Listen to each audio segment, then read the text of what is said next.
अंत भला तो सब भला। रोली की शादी उसके माँ बाप एक आलसी लड़के से करा देते हैं।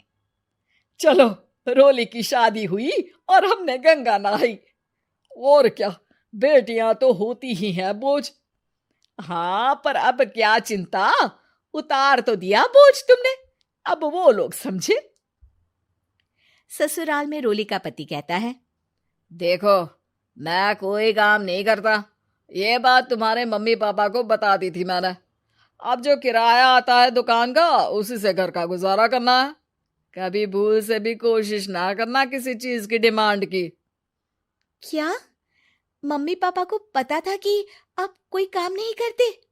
और क्या, बड़ा अच्छे से पता था। उन लोगों को तो तुम बोझ लगती थी, बोल रहे थे कि बस शादी कर लो और कोई मतलब नहीं है। रोली को यह सुनकर बहुत गुस्सा आता है, लेकिन करती भी तो क्या, क्योंकि वो जानती थी कि उसके माता पिता ऐसे ही हैं। जैसे तैसे रोली दिन काट रही थी। रोली को एक प्यारी सी बेटी होती है। धीरे धीरे वो बड़ी होती है और उसके साथ उसकी जरूरतें भी बढ़ती जाती हैं। सुनिए जी, अब तो सिमी बड़ी हो रही है, उसका स्कूल में दाखिला कराना है। मैंने अब तक तो जैसे तैसे समय काट लिया, लेकिन मैं बच्ची की परवरिश में कोई कमी नहीं रखूंगी। अरे क्या है यार, अब तो लगता है कोई ना कोई काम ढूंढना ही पड़ेगा। अब पति रोज काम की तलाश में जाता और बिना किसी काम के वापस आ जाता। रोली समझ जाती है कि पति के अंदर अब काम करने की क्षमता नहीं है। वो बेटी को उच्च शिक्षा देने के लिए कुछ करना चाहती थी, लेकिन करती तो क्या करती। एक दिन रोली की सहेली कहती है, रोली, मेरी कोई औलाद नहीं है। अगर तू मेरी औलाद को जन्म दे तो मैं तुझे तेरे मुंह मांगे पैसे दूंगी। अरे, तेरी औलाद को मैं कैसे जन्म दे सकती हूँ? सरोगेसी से। बच्चा मेरा और वैभव का ही होगा, लेकिन कोख तेरी होगी। ये संभव है रोली। रोली कुछ सोचकर कहती है, मुझे मंजूर है, लेकिन मैं इसका 2 लाख रुपया लूंगी। अरे कोई बात नहीं, मुझे मंजूर है। रोली खुश हो जाती है कि एक बच्चा पैदा करने का उसे 2 लाख रुपया मिलेगा। वो घर आकर पति को बताती है, वो भी खुश हो जाता है। अब क्या था, डॉक्टर के पास जाकर सहेली का बच्चा रोली की कोख में पलने लगता है। मुझे 20,000 चाहिए मेरे बेटी के एडमिशन के लिए। हाँ हाँ ठीक है, मैं उसके एडमिशन से लेकर सारे खर्चे उसके अकाउंट में डाल रही हूँ। रोली की बेटी का एडमिशन हो जाता है। रोली को लगता है कि वो अब सब कुछ ठीक कर देगी। दिन और महीने आगे बढ़ते हैं। अब एक दिन, एक बात कहूँ जी, काश इस बच्चे को मैं रख पाती। मैं अब इससे काफी जुड़ गई हूँ। अरे यार, पता नहीं किसका बच्चा है, अपने पास है ना अपनी मुन्नी। हाँ, लेकिन अब मैं भी इस बच्चे से जुड़ाव फील करने लगी हूँ। लेकिन मैं ये जानती हूँ कि ये मेरा बच्चा नहीं है। दोनों की जिंदगी ठीक चल रही थी, लेकिन कहते ना कि सुख का पल ज्यादा लंबा नहीं होता। एक दिन रोली की सहेली का फोन आता है। रोली, मुझे अब ये बच्चा नहीं चाहिए, मैं अपने पति को छोड़ रही हूँ। अरे लेकिन मुझे पैसों की जरूरत है, बच्चा तुम्हारा है, मैं क्या करूंगी? सहेली बिना कुछ बोले फोन काट देती है, फोन स्विच ऑफ कर देती है।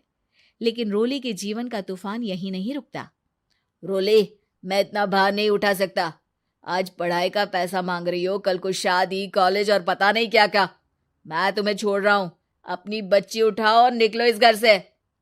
अरे पर मैं कर तो रही हूं ना बच्चे के लिए काम, आप आराम से रहिए ना।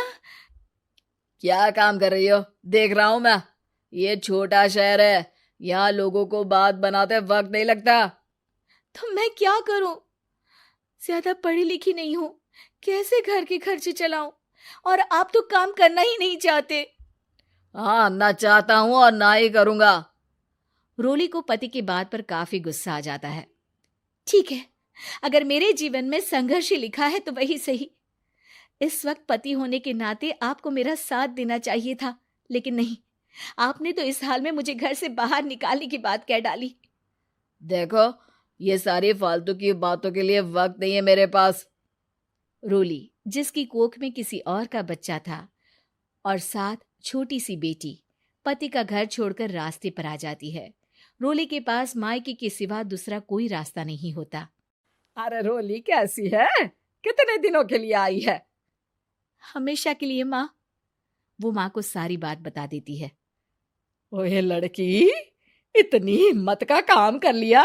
अरे ना ना, यहाँ कोई जगह नहीं है। तुम तो अपना बोरिया बिस्तर उठाओ और निकलो यहाँ से। रोली के पास अब मायके का रास्ता भी नहीं बचता। वो चुपचाप बच्ची को लेकर जा रही थी कि उसे दर्द होता है और वो डॉक्टर के पास चली जाती है और फिर वहां वो एक प्यारे से बेटे को जन्म देती है। कितना प्यारा है, कितने अभागे हैं इसके माँ बाप जो इसके पैदा होने पर भी नहीं है। तभी वहां डॉक्टर आ जाती है। रोली, बच्चे के पिता तुमसे मिलना चाहते हैं। आपका बहुत बहुत शुक्रिया। मैं इस बच्चे को पालूंगा, भले ही इसकी माँ ने इसे छोड़ दिया हो, पर मैं अपनी जिम्मेदारी निभाऊंगा। तो क्या आप मुझे इसके पैदा करने के लिए जिन पैसों की बात हुई थी वो भी देंगे? हाँ, और साथ ही आप चाहें तो मेरे घर में रहकर मेरे बच्चे की देखभाल भी कर सकती हैं। मैं उसके लिए आपको सैलरी दे दिया करूंगा। रोली को लगता है कि जैसे भगवान ने उसके लिए सुकून का रास्ता खोल दिया। वो अब मुकेश के साथ उसके घर चली जाती है, जहां रहकर वो उस बच्चे की देखरेख करती है। अब मुकेश के घर को रोली अच्छे से संभाल लेती है। उसके लिए खाना बनाने से लेकर बच्चों की देखभाल और घर की देखरेख।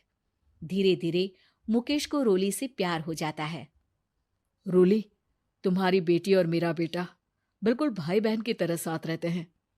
हाँ, आखिर है तो एक ही कोख के बच्चे, अटैचमेंट तो होगा ही ना। रोली, तुमने घर और मुझे दोनों को संभाल लिया।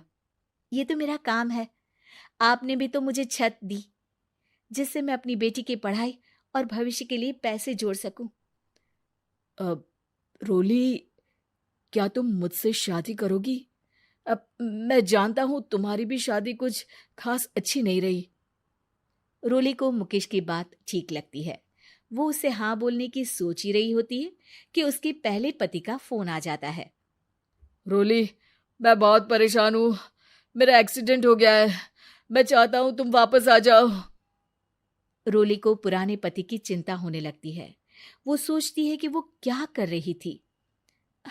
हाँ हाँ ठीक है, मैं आ रही हूँ। हाँ रोली, आ जाओ, लेकिन बच्ची को कहीं हॉस्टल में छोड़कर आना, क्योंकि मैं नहीं चाहता कि हम लोगों के बीच फिर से वो सारी बातें हो। रोली को समझ आ जाता है कि पति आज भी सुधरा नहीं है।